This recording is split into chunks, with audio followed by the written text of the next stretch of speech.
финансами, сетевой маркетинг, торговля, строительство. Где, из какого города? Хорошо. Салон красоты. Окей. Во-первых, есть два Бога в этом мире. Первый Бог — это наш Бог. Второй Бог — это какой Бог?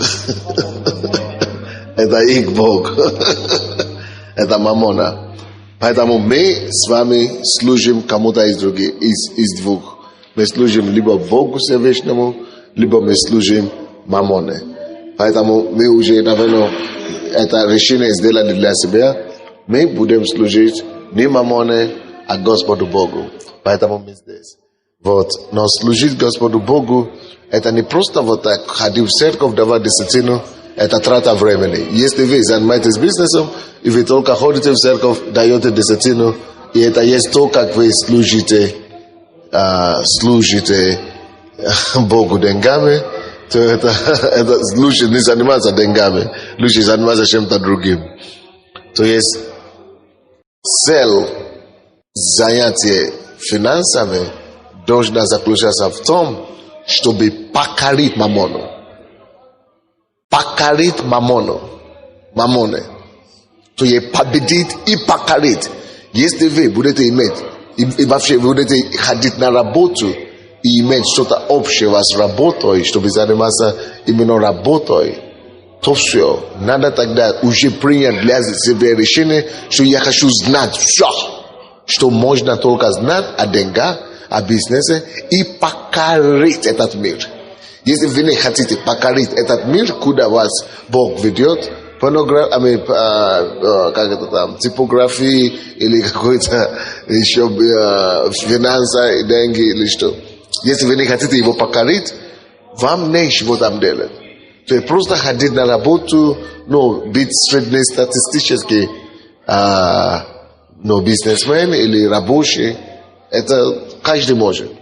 Но если мы идем от имени Господа, Он говорит, что Он даст нам благодать и апостольство, чтобы покорить мир. То есть что-то, которое дано нам, чтобы мы покорили. Я говорю моим людям, что я не буду бизнесменом. У меня некогда заниматься бизнесом, но я буду все равно миллионером.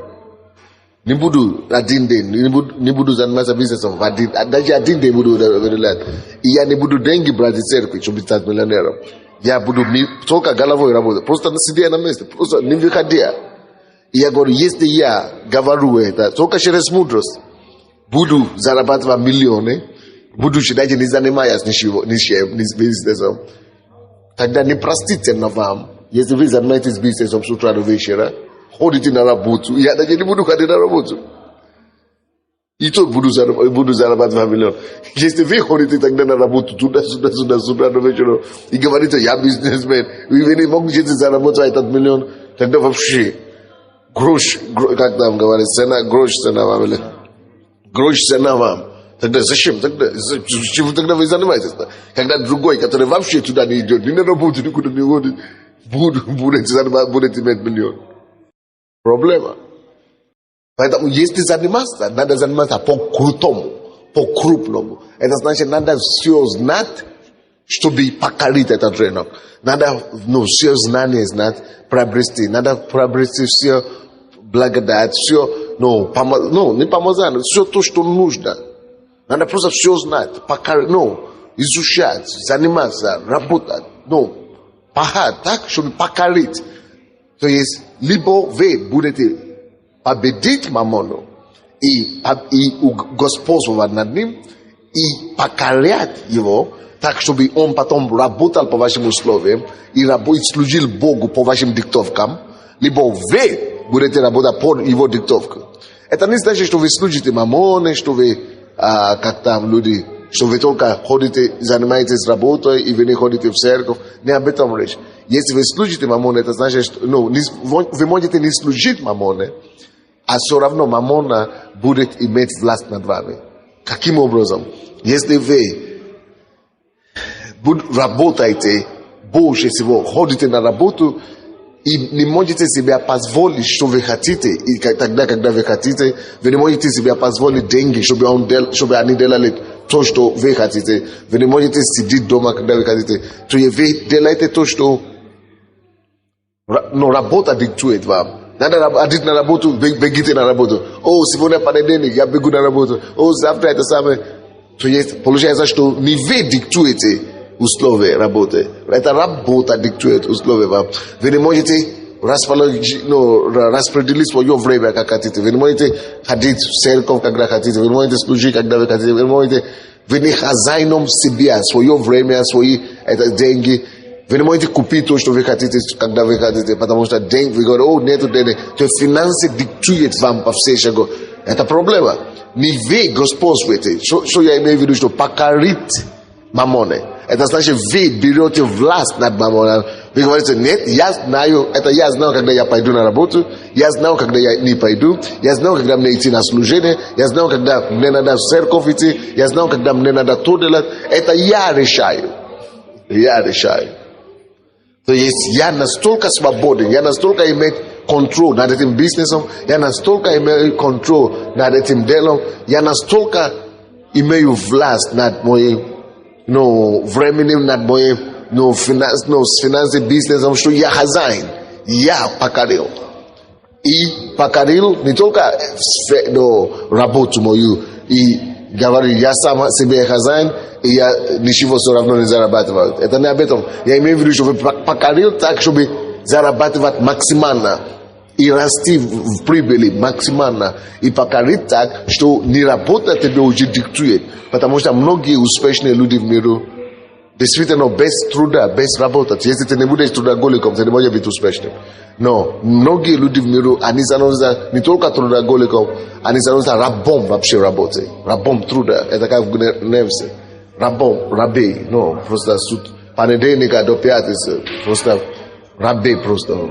То есть, вы сможете сказать, нет, а я хочу поехать на конференцию, я решаю, что я хочу поехать на конференцию. А некоторые не могут, потому что работа.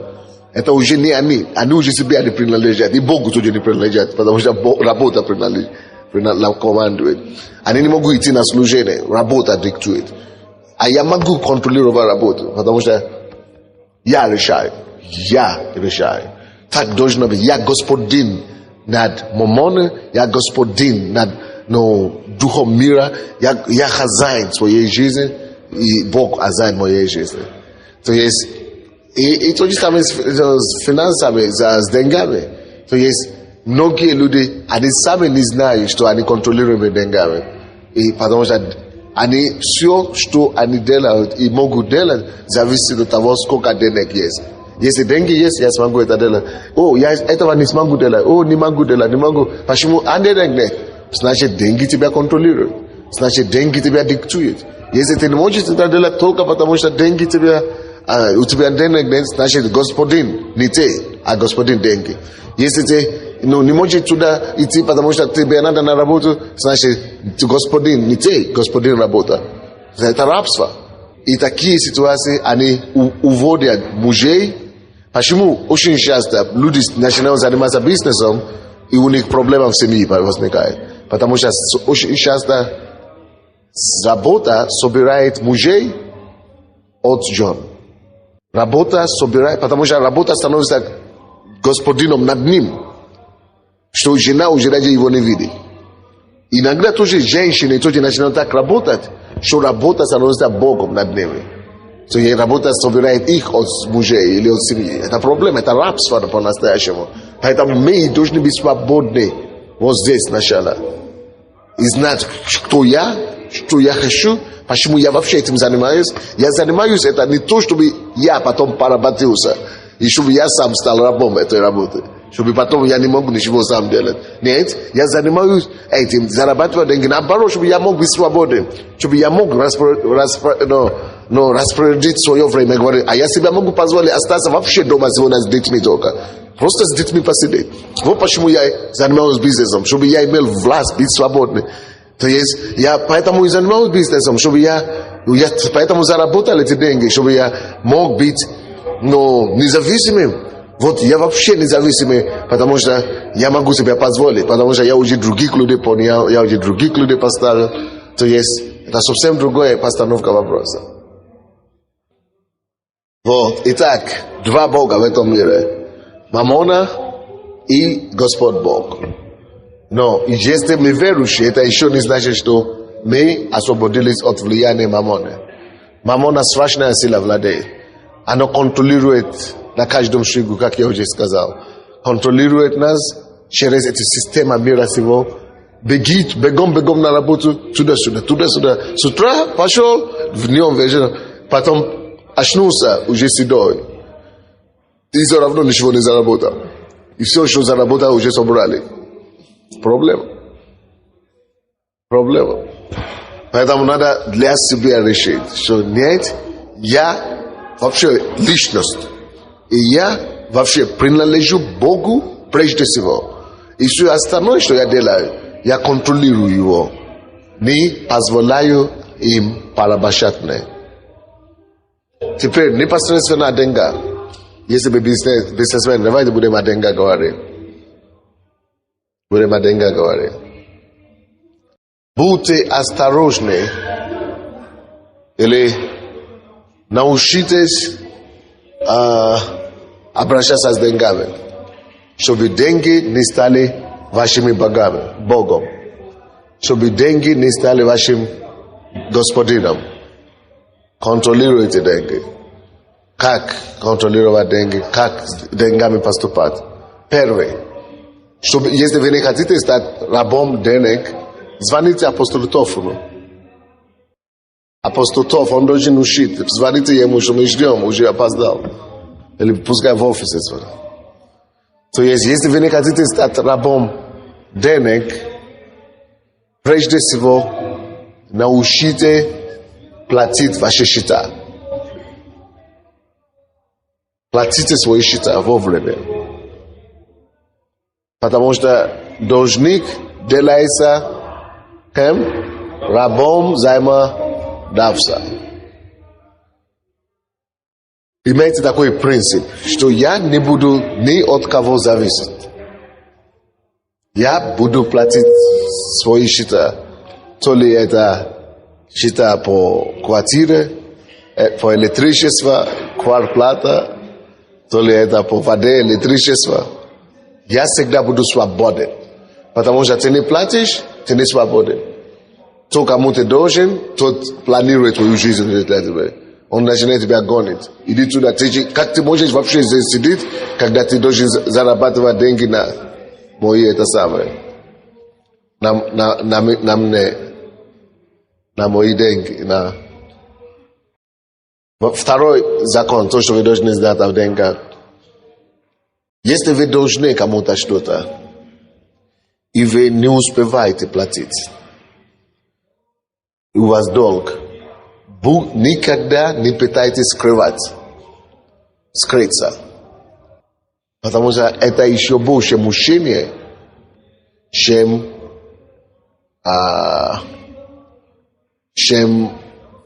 просто работать на деньги. Это дважды рабство. Это рабство физическое, что вы должны отдать деньги, а хозяин вас контролирует.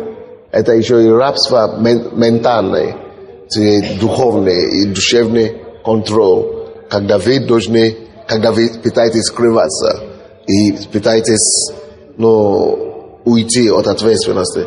То есть, если действительно вы должны кому-то, и у вас нет денег платить, или у вас не получается платить по каким-то причинам, вы идите на связь.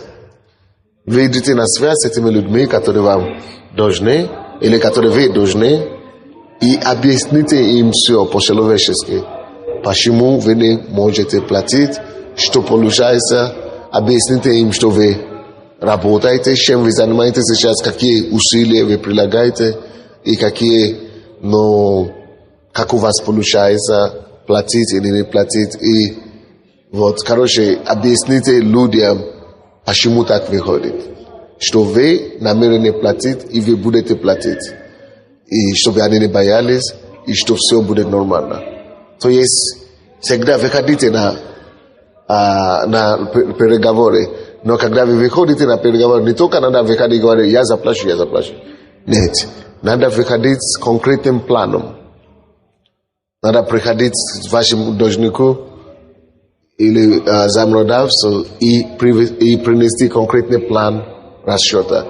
Что вот у меня такой план, что я буду платить, ну, я работаю, сколько я получаю, сколько моя зарплата, и сколько я буду давать в месяц, или, ну, это все есть, это совсем другое учение, как рассчитаться с долгами, как выйти из долгов, это совсем другое учение, можно это делать в следующий раз. Вот. Притчи 22:7. У кого-то есть там у вас? Вы прочтите мне. 22:7. Насилие нечестивых обрушится на них, потому что...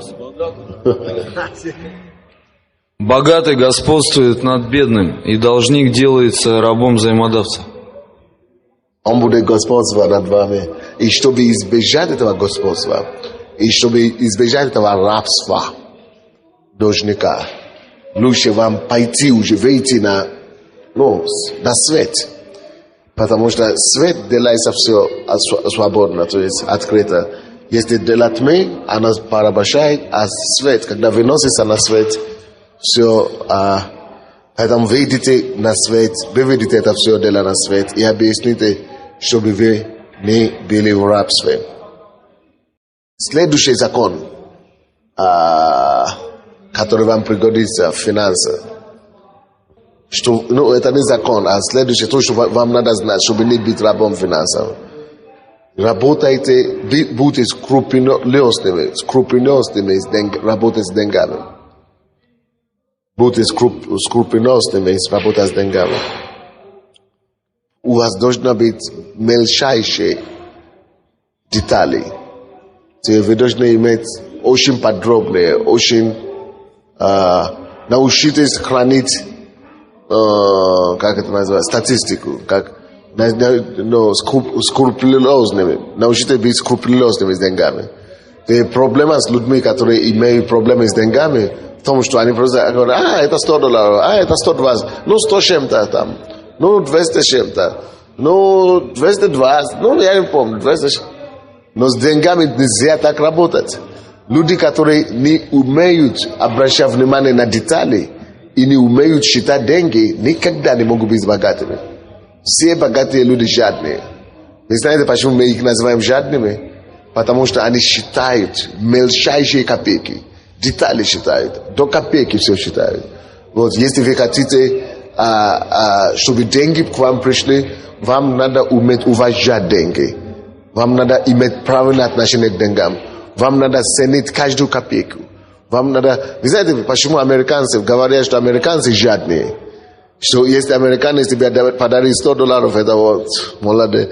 Это потому, что они знают, каким потом им пришлось заработать эти деньги. Это значит, что они знают цену денег. Они работали, они мучились, они знают цену денег. Не то, что у нас, наши люди, которые здесь были, и как наши люди работают, они мафиозные, да? То коммунисты раздали деньги, то мафиозные раздали деньги, то очень мало ценим денег. Вот, и потому что нету ценности деньгами, так и не умеем их считать.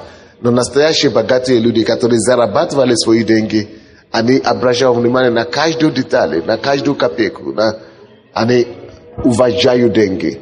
Только то, что ты уважаешь, приходит к тебе. Если ты будешь уважать деньги, не любить деньги, потому что любовь к деньгам – это все хана, кошмар. Это начало краха, ты начнешь жить только для денег. Но я имею в виду, что уважаешь, посчитаешь.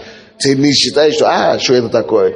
Что $100, что такое $100? Это значит, ты его не заработал. Если ты не умеешь посчитать эти деньги, значит, ты не посчитаешь труд, который был положен, чтобы эти деньги были заработаны. А если ты не посчитал этот труд, который был положен для этих денег, значит, ты также не посчитал жизнь, который положил свой труд, чтобы эти деньги заработать. А если ты не положил, ты не уважаешь труд человека, который положил себя на это, чтобы заработать эти деньги, значит, ты не уважаешь жизнь этого человека, потому что труд – это трата нашей жизни. мы тратим нашу жизнь. Мы тратим нашу жизнь. Если ты не уважаешь эти деньги, ты не получается, ты не уважаешь жизнь человека, который потратит свою жизнь на труд, чтобы получить эквивалент этих денег. Люди, которые не уважают деньги, это потому что они не уважают труда, или они вообще сами не трудились, они не умеют трудиться, или они не... Поэтому жизнь для них не будет ценна. Потому что они не уважают не только денег, они не уважают себя, они не уважают труда других людей. Они люди, которые по дешевку все получают. И это проблема. Поэтому цените труд. Но если вы не работаете, вы не можете ценить труд. Если вы не работаете, вы не можете, или если у вас дешевый, или если через воровство, вы получаете деньги, или через какие-то быстрые способы, вы не можете ценить деньги. И вы не можете ценить труд. Вы даже не можете понять, о чем речь идет. Но вот, если вы будете ценить деньги, вы не будете никогда сжигать деньги. Вы не будете тратить деньги зря. Вы не будете деньги тратить на то, чтобы курить, пить или блудить. Потому что вы цените свою жизнь. Вы цените труд, который ложится на эти деньги. То есть, это потрясающая вещь. Если ты ценишь деньги таким образом, деньги к тебе идут. То, что мы уважаем, к нам переходит. То, что мы посчитаем, к нам идут. То, что мы респектируем, приходит к нам. Если мы будем уважать и хорошо относиться к деньгам, деньги начинают идти к нам, потому что мы будем знать, как их зарабатывать. Потому что мы посчитаем его, мы будем преобращать их к себе. Поэтому люди, которые уважают деньги, они будут хранить мельчайшие статистику о деньгах. Допустим, вы получаете $100 в месяц. Если вы действительно хотите, чтобы стать богатым, вы должны уметь дать отчет в конце месяца, как вы затратили эти деньги. Не надо говорить, что $50 я дал туда, я не знаю, как там пошло, или что, или $20 я туда дал на семью, на жену, общими такими фразами. Это не то. Если вы хотите действительно стать богатым, надо, чтобы эти деньги были, вы будете знать, куда каждый копейки пошел, что куда пошел, потому что человек, который умеет считать деньги, который обращает внимание на каждую деталь деньгами, он также автоматически ценит эти деньги и думает, как его приумножить. Если вы думаете, если вы умножаете, если вы уважаете деньги, вы будете планировать его. Они громко, нет? Нормально? Тогда мы будем им мешать. Если вы не умеете считать деньги, ценить деньги и считать деньги, то вы не сможете иметь большие деньги. Маленькие, когда они маленькие, то когда они большие, у вас будет проблем, вы вообще перепутаетесь в них. Потому что деньги нуждаются в политике. Надо уметь сортировать деньги по целям. Надо давать задачи деньгам. Надо дать им целям. Надо дать им работу. Какую задачу ты задашь? Какую задачу ты задашь деньгам? Эти задачи буду выполнять. Вот, но если ты не умеешь их считать, ты не сможешь направлять им какие-то направления или задашь им определенные задачи.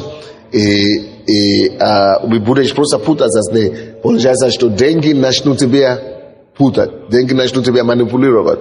Деньги начнут тобой править. И как раз мамона начнет доминировать над нами, вместо того, чтобы мы доминировали над мамоной. Так.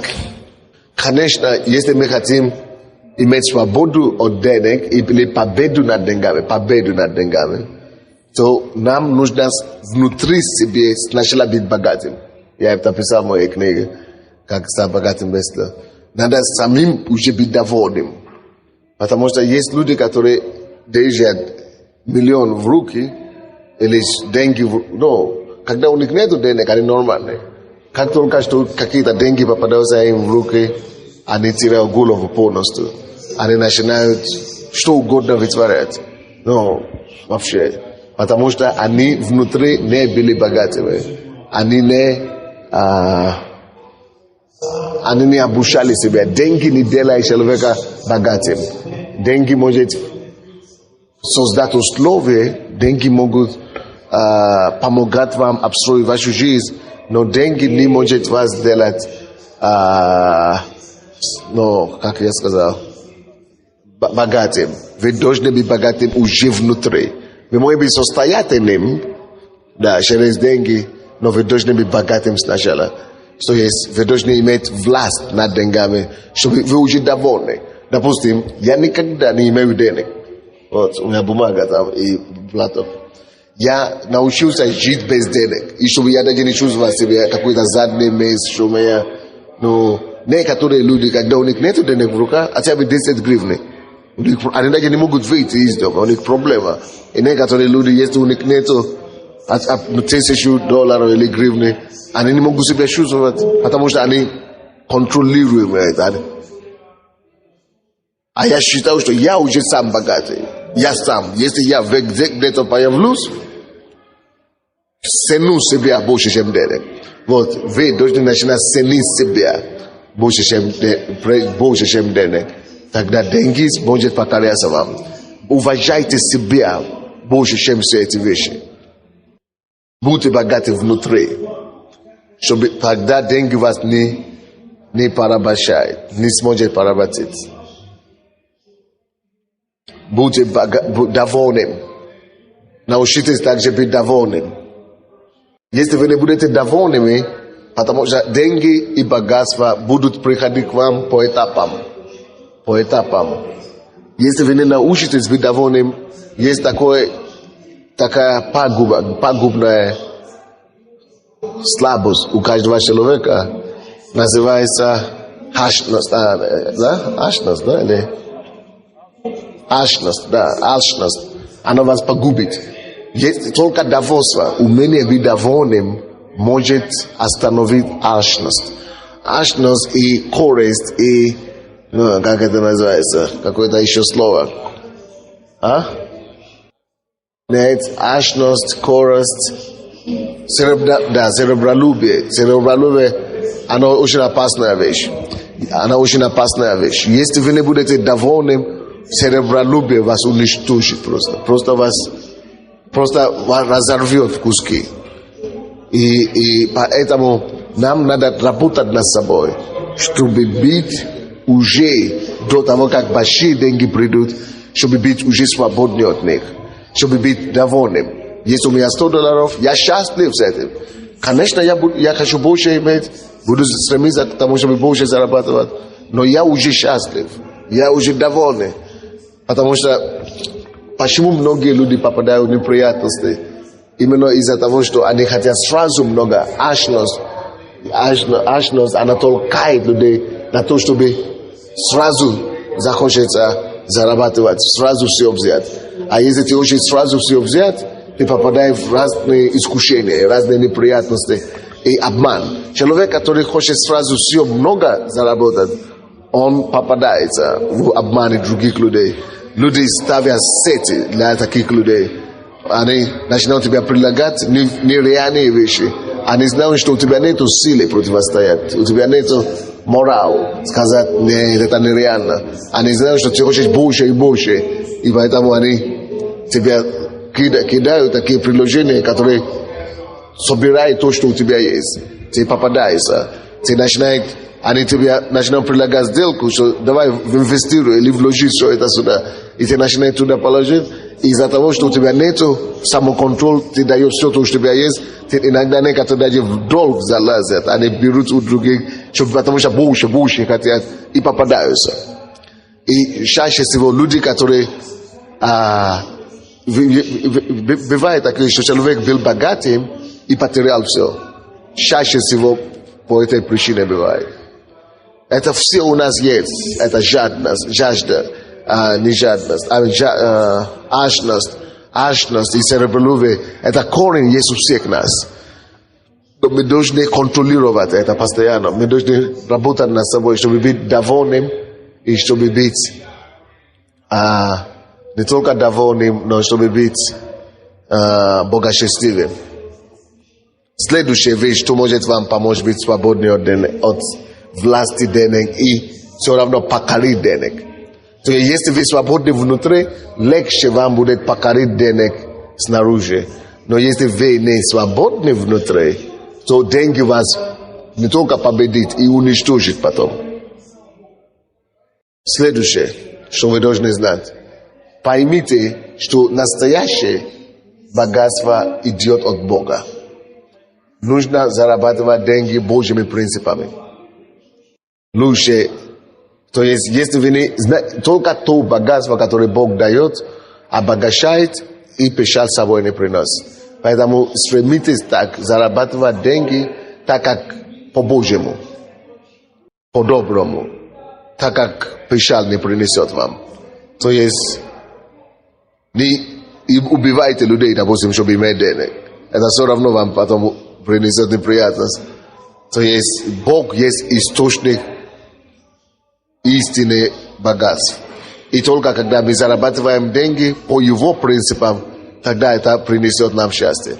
Ты не можешь украсть у другого, чтобы надеяться быть счастливым самому.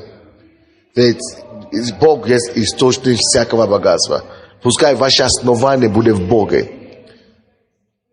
То есть будьте утверждены в самом Боге, что Он ваш источник, что Он ваша основа, и Он тот, который вас сделает богатым, а не сам по себе, и не мир, не человек. Потому что очень часто, когда вы хотите быть богатым, вы начинаете смотреть на людей, и таким образом вы можете попасть в зависимость от людей, разных людей, что тот мне поможет, тот сделает мне богатым, или тот не покажет, как быть богатым. Бог есть источник всякого богатства. Он даст вам идеи, Он даст вам коллектив, команду, Он даст вам... Но у Бога есть миллион способов, как вам помочь, если вы готовы и если вы работаете в этом направлении. Следующее, что вам надо знать. Примите решение, пока вы идете к богатству, пока у вас еще нет богатства особо, примите решение, что Бог всегда будет первым в вашей жизни. Бог всегда будет на первом месте. Бог всегда будет самым важным. Самым важным всегда будет Бог. Я знаю слишком много людей, которые только начали зарабатывать деньги, их уже нету. Ни в церкви, ни в служении и так далее. Они раньше служили Богу, горели, делали все для Бога, они были примерными, верующими. Как только что деньги начинают, суета, короче, уводит людей. Суета побеждает людей. Люди пропадают. Люди теряют это все. Они сами это знают. Мы все это знаем. Все это говорим все время. Но все равно люди попадаются в это. Это парадоксально. Мы все это говорим, все это знаем. Все равно люди попадаются под этим обманом. Поэтому поставьте для себя цель, что Бог будет моим,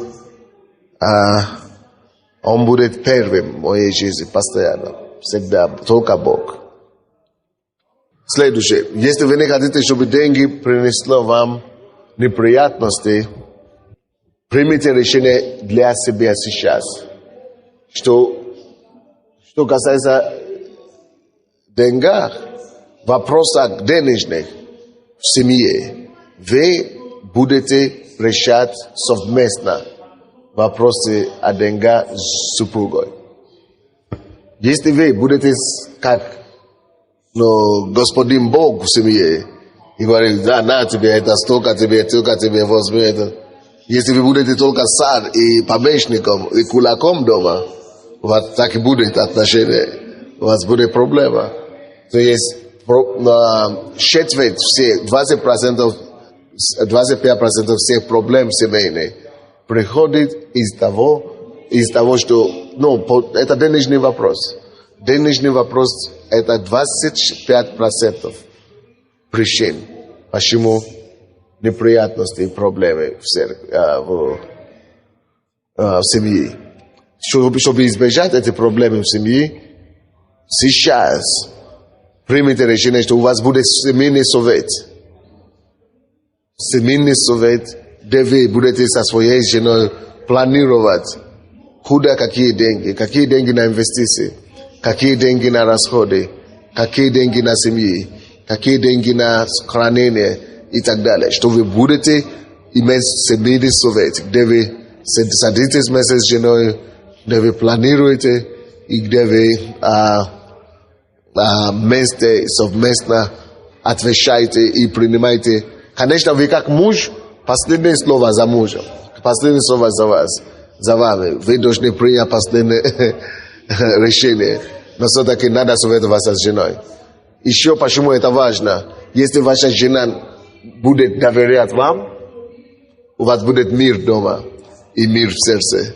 Но если жена, у нее начинает вопросы возникать, куда деньги идут, где деньги моего мужа делятся, куда попадают, то сразу знаете, что у вас уже жизни не будет. Женщины умеют так устроить, что если они хотят, ни те не будут жить, ни они не будут жить. Всем будет плохо. Чтобы этого не было, лучше заранее уже знать, как вести эту политику, чтобы мы будем вместе работать. Следующее. Если вы принимаете уже решения какие-то в бизнесе, в семье, дома, на работе, то будьте мужчиной до конца. Также возьмите ответственность за принимаемое решение. Примите решение и берите за него ответственность. То есть берите ответственность за ваше решение. Отвечайте за ваше слово. Следующее, что вы должны знать, чтобы покорить деньги, никогда не играйте шутком с Богом. Платите десятины. Никогда не играйте шуткой с Богом. Платите свои десятины исправно, и плюс это будет для вас просто законом. Обязательно, что вы даже не надо отлагать на завтра, что я завтра или на следующий месяц, или через месяц принесу, или через месяц, или как, что когда будет лучше. Не играйте такими шутками с Богом. Научитесь сразу же приносить свои десятины и пожертвования. Она показывает Богу, насколько вы Ему доверяете, и она также показывает Богу, насколько Он вам может доверять. Если вы Ему будете доверять в десятине, Он увидит вашу веру, Он тогда убеждается в том, что да, вам можно доверять больше денег, и вам можно доверять большие вещи. Кто не платит десятину, мало того, еще проклятие на себе зарабатывает. Это страшное дело. Следующее.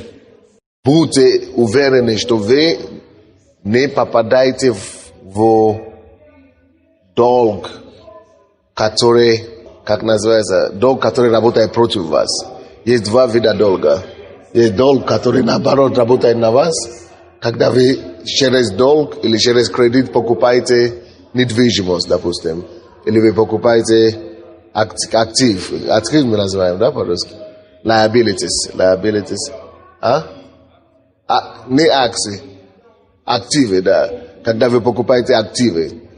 Вот, если вы покупаете активы, а что такое активы? Активы это те вещи, которые работают на вас и приносят вам деньги, издержки, или как мы называем.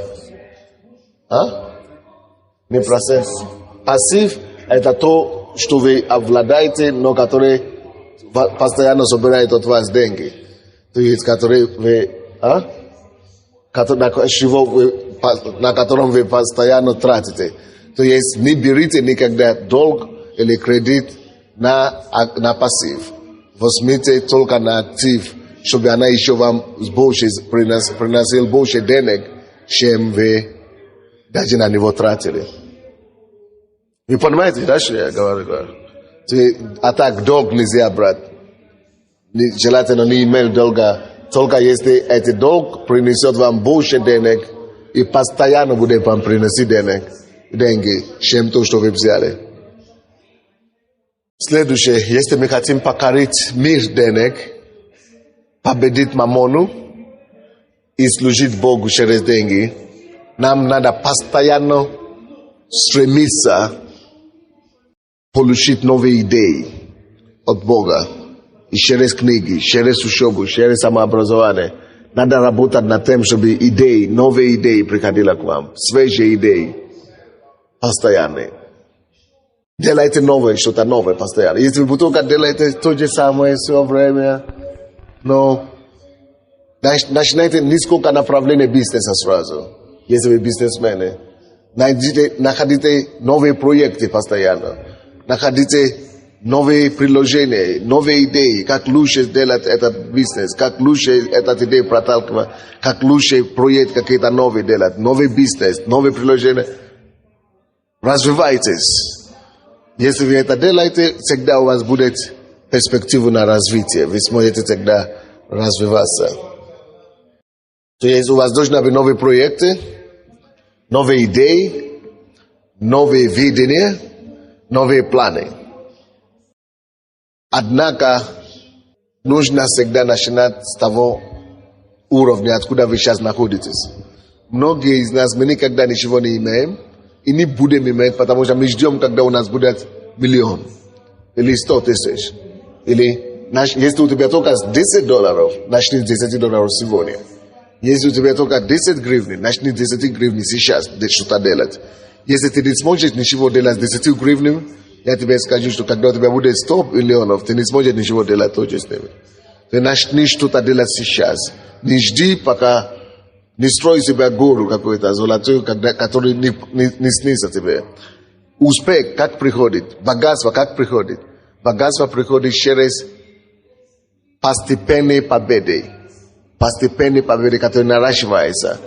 Но мало-помалу, когда вы получаете прорыв, мало-помалу, победу, мало-помалу, вот, вы строите на вчерашний успех, строите на позавчерашний успех. Вот это есть то, что на самом деле приведет вас к настоящему богатству и настоящему прорыву. То есть вы должны постепенно развиваться. Допустим, если вы не научились заработать 1000, никогда не научитесь заработать 100 тысяч. Вы можете знать его теоретически, но чтобы научиться его делать, надо его пройти.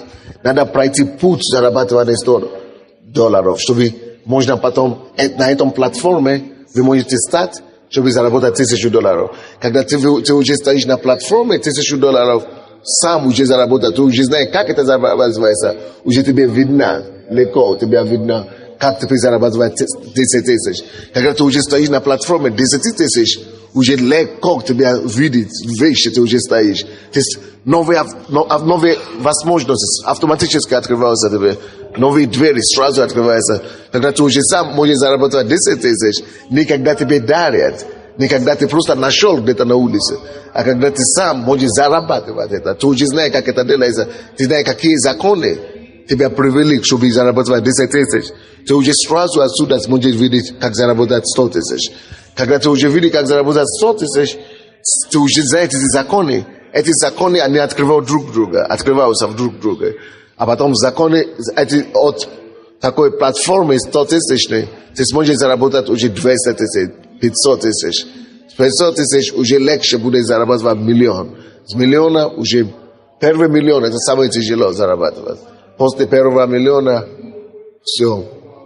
Но некоторые люди не хотят первый миллион заработать, они хотят сразу 10 миллионов заработать с 1 гривня или $100 сразу на 10 миллионов. Эти люди всегда останавливаются на мечтах. Они только прекращаются на уровне мечтаний. Всегда у них всегда есть истории рассказать. У меня есть такой проект, у меня такой идея, у меня такой... И никогда не доходят до него. Почему? Потому что они не рождают его, они не идут постепенно. Все большое начинается с малого. Все великое рождается маленьким. Но все маленькое вырастает. Все маленькое становится большое. Ничего вообще большое не рождается никогда в жизни. Ребенок, посмотрите на детей. Дети рождаются маленькими, малюсенькими. Почему? Потому что это закон жизни. Иисус говорит, что посмотрите на Царство Божие. Царство Божие как зерно горчичное. Вот она такой маленькая вроде бы, да, что ничтожная. Но вот она станет самой большой в этом самом лесу. То есть, если ты очень перепрыгнут этот закон, и сразу так попадаешь в неприятности. Тебя буду обманывать, тебя буду предавать, тебя буду разочаровывать, тебя будут, то есть очень много проблем приходит в жизнь людей, которые хотят сразу все иметь. Поэтому надо научиться быть довольным там, где вы сейчас находитесь, на том уровне, где вы сейчас находитесь. То это следующий пункт. Богатство приходит от того, когда мы начинаем использовать то, что у нас есть на сегодняшний день. Что у меня есть на сегодняшний день, используй его. Богатство не приходит от того, что мы ждем, что что-то когда-то будет. Нет, она придет, когда мы начнем уже использовать. Она не приходит, когда мы молимся, чтобы что-то пришло. Она не приходит от молитвы. Она приходит от того, что я уже делаю что-то, того, что я имею сейчас. Если мы верующие, я уже сказал, это грех нам заниматься бизнесом и не быть богатым. Это грех. Я сказал, что я не буду бизнесменом, и я не буду заниматься бизнесом один день, даже не буду заниматься. И все равно буду бизнесменом, буду миллионером.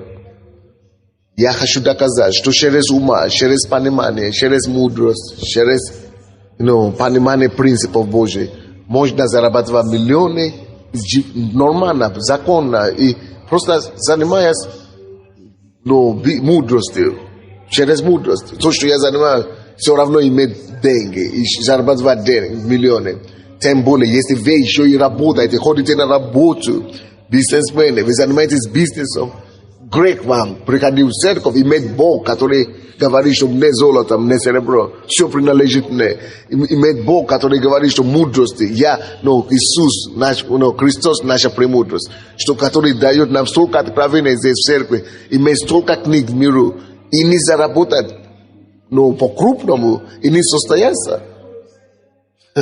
Это просто надо себе обрезать просто. Надо просто взять нож и сам себе обрезать что-нибудь, либо нос, либо конечности какой-нибудь, чтобы очнуться. То есть это реально. Но для этого надо уметь пользоваться нашими духовными ресурсами. Один из наших главных духовных ресурсов, чтобы зарабатывать деньги и покорить мамоны, это то, что Бог говорит нам. Надо научиться ходить с Богом, слышать Его подсказки. Бог дает идеи. Бог дает мудрость. Бог ведет по жизни. Если мы искренне с Богом, если мы ищем Бога от всего сердца, если мы действительно ходим с Богом, Он будет вести нас, Он будет водить нас. Если мы жаждем зарабатывать деньги, если мы действительно изучаем эту тему, если мы работаем над собой, если мы читаем книги и так далее, то это все реально. Короче, научитесь использовать ваши ресурсы, отношения с Богом, голос Духа Святого. Потому что самый главный товар в бизнесе – это не товар, это идеи, информации, идеи. Если у вас будут идеи, то это уже дело времени, как можно все это строить. Конечно, кроме идей, вы должны иметь трудолюбие. Трудолюбие должно быть. Если у нас будет трудолюбие, что мы действительно трудимся, мы действительно работаем, то, конечно же, нет объяснения, чтобы мы с вами не покорить мир. То есть нет смысла заниматься бизнесом, если не покорить мир полностью. Если не победить мамону, если не привести богатство мира, Царство Божие. Нету тогда просто смысла заниматься. Стоит заниматься бизнесом только если мы действительно уже решили полностью покорить этот мир, покорить ту сферу жизни, ту сферу бизнеса, чтобы эти деньги служили во благо людям и Богу. Следующая вещь, которая поможет вам иметь власть над деньгами, никогда не будьте слишком жадными. Раскрывайте ваши руки к людям и к Богу. Будьте даятели. Будьте добры к людям, давайте людям и давайте Богу. И будьте добры к Богу. Следующее. Знаете, что настоящее богатство – это не сколько ты зарабатываешь, а сколько ты сохраняешь. И самый лучший способ сохранить богатство – это покупать, это иметь активы, недвижимости. То есть ты можешь зарабатывать миллион, каждый день зарабатывать миллион, но если ты не умеешь их хранить, послезавтра ты уже ничего не будешь иметь. И масса людей таких. То есть богатство настоящее выражается не в том, сколько ты зарабатываешь. Это в миру так люди думают, я зарабатывал $1000. Я зарабатывал $5000 в месяц. Я зарабатывал $10 000 в месяц. Круто. А я вот 40 000 зарабатывал. Но ты можешь оказаться через 5 лет вообще нигде и в неудел. Почему? Потому что богатство твое через 10 лет будет провериться не в сколько ты зарабатываешь каждый месяц. А через 10 лет мы сейчас спросим, что осталось. Это в том, сколько мы сумеем хранить, сколько получается у нас. Допустим, мы одно время здесь в церкви мы собирали $20 000 каждый месяц. Да? Чтобы и тратили его до копейки на аренды и на все, каждый месяц. Сколько приходит, сколько и уходит. То же самое, как будто мы ничего вообще не заработали. И не получали. То есть, то же самое, что ничего не собирали вообще. Сколько пришло, сколько уходит. Ничего не можем делать. Это то же самое, что ты ничего никогда не имел. То есть, богатство заключается не в том, сколько приходит к тебе. Это ничего. Это ерунда. А сколько ты оставляешь. Сколько тебе удается оставить. И как знать, человек богатый или нет? Это я говорю богатство. А как знать, что такое богатый человек? Богатый человек – это человек, который... Как знать, насколько ты богатый? Насколько ты богатый? Богатый человек, ты можешь знать, насколько ты богатый, потому задай себе вопрос, сколько ты сможешь выжить после того, как ты перестал работать. Если, допустим, ты перестанешь работать сегодня, без помощи извне и со стороны, сколько ты будешь выжить, сколько ты выживешь, без проблем. То есть, поток должен быть. Финансовый поток должен быть у тебя. Если человек богатый, если он действительно перестанет сейчас работать, у него уже есть потоки, источники, десятки или несколько, которые постоянно обеспечивают, как река. Река, океан никогда не сохнет.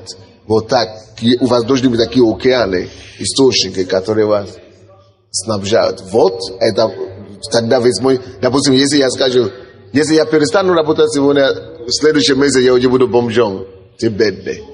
Если ты говоришь, что, не важно, сколько ты сейчас зарабатываешь, даже если ты зарабатываешь сейчас $1000 в месяц, или 10 000, или 20 000, да?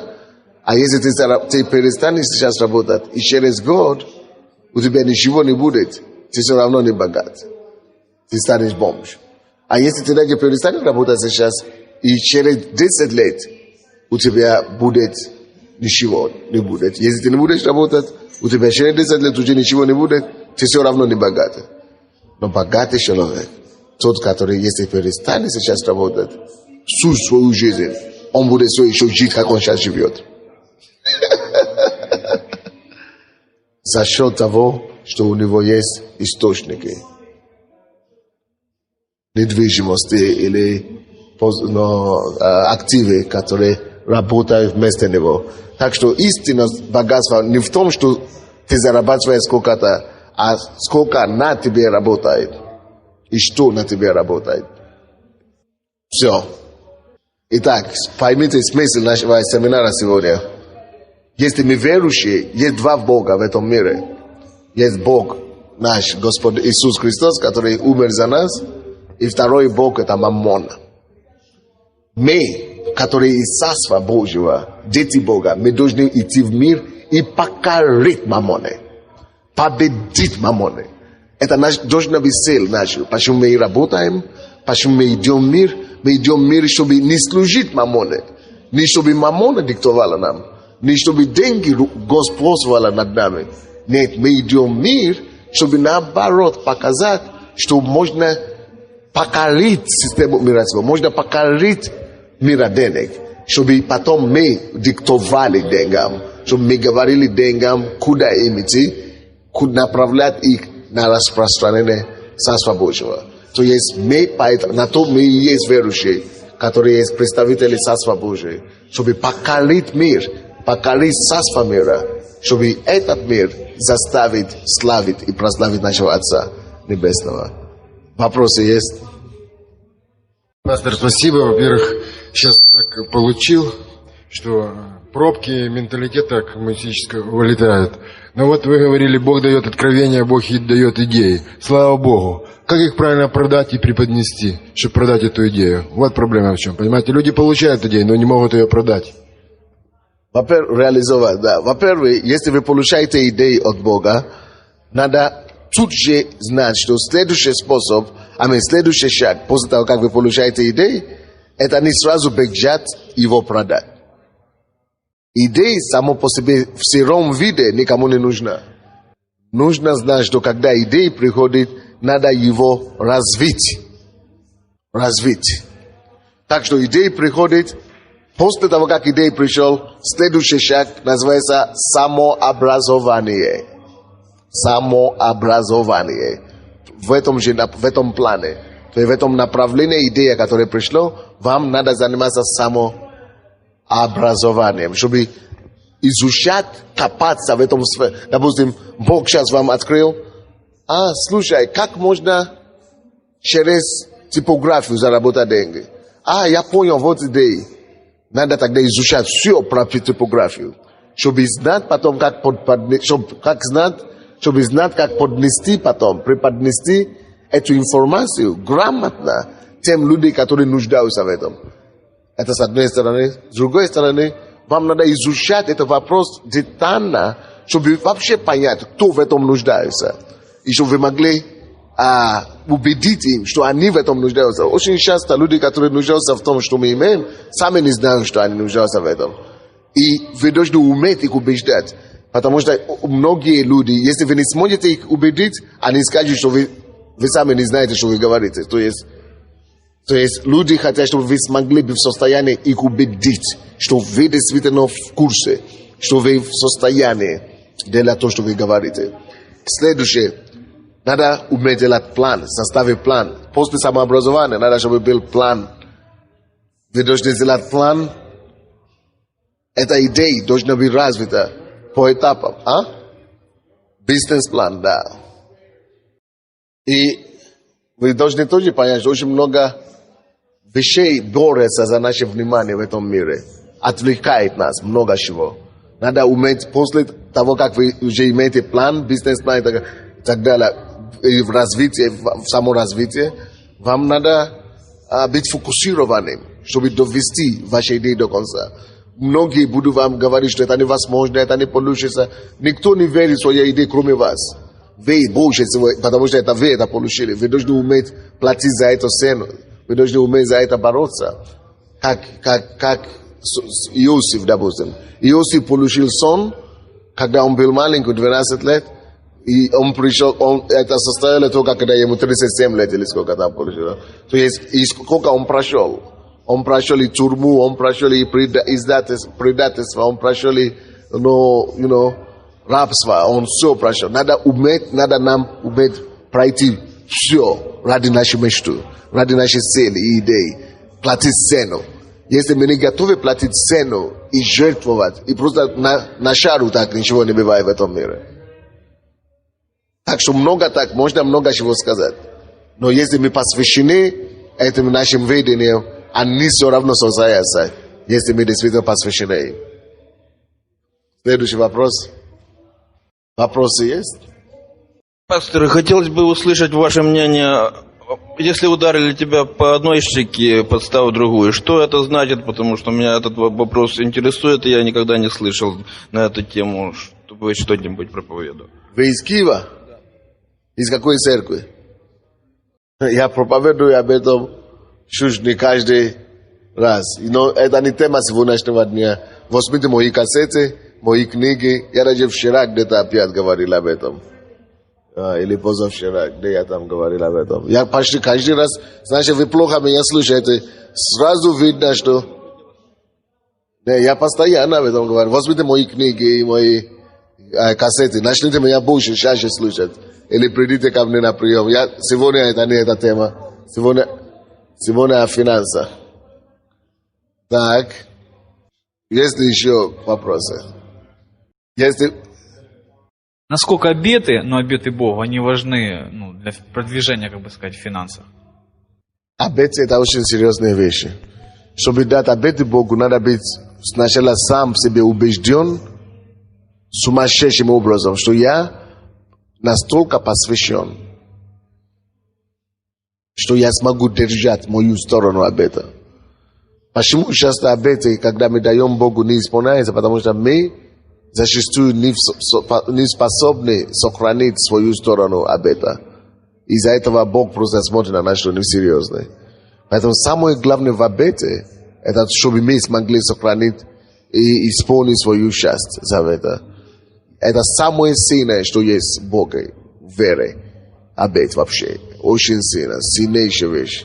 Но надо быть дисциплинированным и фокусированным, чтобы свою часть сохранить, тогда Бог сделает свою часть также. Спасибо, пастор, большое за учение, очень эффективное. Я хотел бы, чтобы вы привели ваш пример, вернее, тот яркий пример с малого, кто начинал из верующих. С маленького такого и достиг сильных высот, будем так говорить. Вот вам, который пример. Вот, допустим, в прошлом году, на 10-м годовщине, я говорил, если вы помните, что начните покупать земли. Начните покупать недвижимость. Надо что-то иметь. Вы помните, я не знаю, если кто помнит, но кто бывает на служении каждый раз, так говорит, на годовщине даже было. Тогда Тед Хаггард приехал. Мы говорили, что сохраните 10% вашего дохода и накопляйте и купите что-нибудь. Просто чтобы у вас было, что дети Израилевы, они вышли и Бог ввел их в землю обетованную, что надо землю. Короче, одни ребята, двое ребята, работали просто как... Один работал дизайнером, другой работал инженером. И они... в тот день у них было 40... Они решили, что, пастор, мы будем это делать. У них была мечта, чтобы строить недвижимость. И что... Но у него не было денег. Даже что он говорит, я пойду. Короче, получили ведение в этом служении, что мы будем строить. У него было 40 гривны. Но он дизайнер, он хороший специалист. И он начал изучать тему. Покупать, строить сам, архитектуры, дома. Начал вот так изучать. И он понял, что, слушай, я даже ничего не смогу делать. Даже если я все знаю. Если у меня нету денег. И он понял, что даже землю он не может купить. Он говорит, мне нужно просто... И он уже понял, какой он хочет дом строить. Он хочет построить другой дом, который потом можно строить. Не себе. А чтобы с малого начать, не дом просто, а квартиры, как бы. Не многоэтажные, они пока не могут это делать. А хотя бы 6 квартир, допустим. Чтобы с этого начать. Но у него даже не было, чтобы купить 10 соток земли. И что он сделал? Он сам дизайнер, нарисовал. Так? То, что он хотел, красиво сделал. По компьютеру сделал, загнал. И начал ходить к своим друзьям. Говорит, что у меня мечта вот строить такие дома. Продавать квартиры, недвижимости. И говорит, что давайте мы будем броситься. У меня нет денег, чтобы купить землю. Надо было 40 тысяч, чтобы купить 10 участков, 10 это самое. Короче, он в Киеве, он не мог, за Киевом. И люди начали, он говорит, что давайте мы будем, вот, ты сможешь иметь твой дом в этом доме, давайте будем делать, у него был идеи. Он развивал, это тот ваш вопрос, он развил эту идею, получил образование, все, идеи, это перенес из небытия, да, бумагу. Он нарисовал красиво, заинтересовал, он потом начал ходить в церковь, заинтересовать людей, что слушай, ребята, мы можем строить, давайте будем собирать деньги, чтобы купить землю и строить это дома. И он начал обещать им, если вы будете здесь строить, вкладывать, допустим, сейчас квадратный метр стоит в Киеве $1000. А я знаю, как строить не за $1000 квадратный метр, а за $300. Если вы сейчас, у меня сейчас нету денег, единственная причина, почему я хочу вам продать по $300 или $400, это потому что нет у меня денег. Если вы дадите сейчас деньги, чтобы сейчас в начале этого проекта быть участником, так вам эта квартира будет обходиться $300.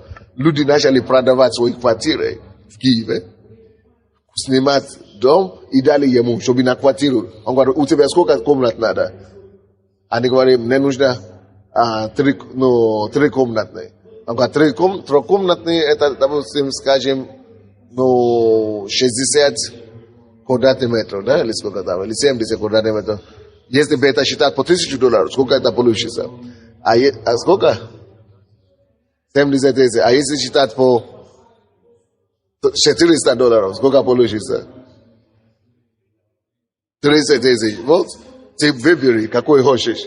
Люди, короче, начали продавать квартиры, дали ему за 2 комнаты, за 3 комнаты. И он купил первый. Он, 10 человек собрались, дали ему деньги, что мы хотим иметь квартиру здесь, квадратный метр. Некоторые люди не смогли квартиру купить. Некоторые только 10 квадратных метров, некоторые 5 квадратных метров. Короче, таким образом, за год, они начали год назад, на сегодняшний день они уже строят на $1 миллион.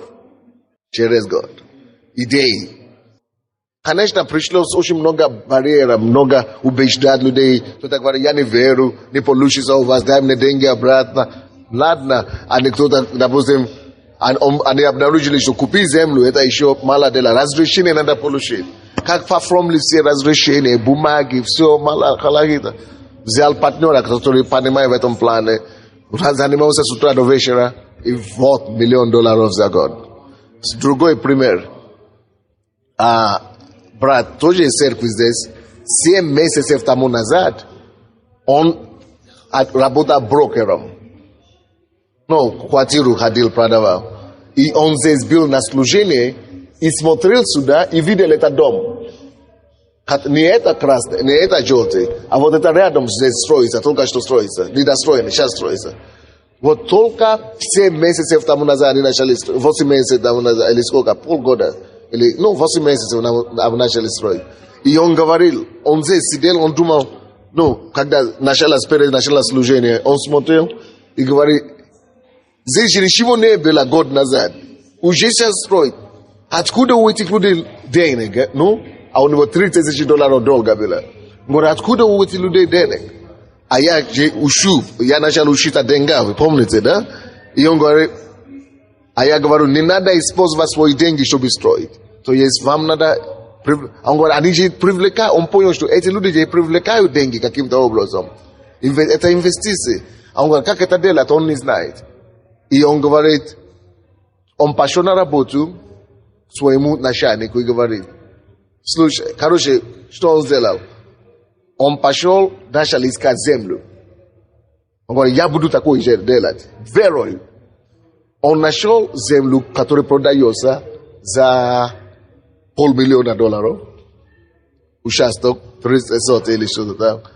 И пошел искать людей, которые хотят инвестировать деньги. Не банк, а люди, которые просто хотят дать деньги, чтобы работали деньги. И он пошел к своему начальнику. Он говорит, у меня есть земля.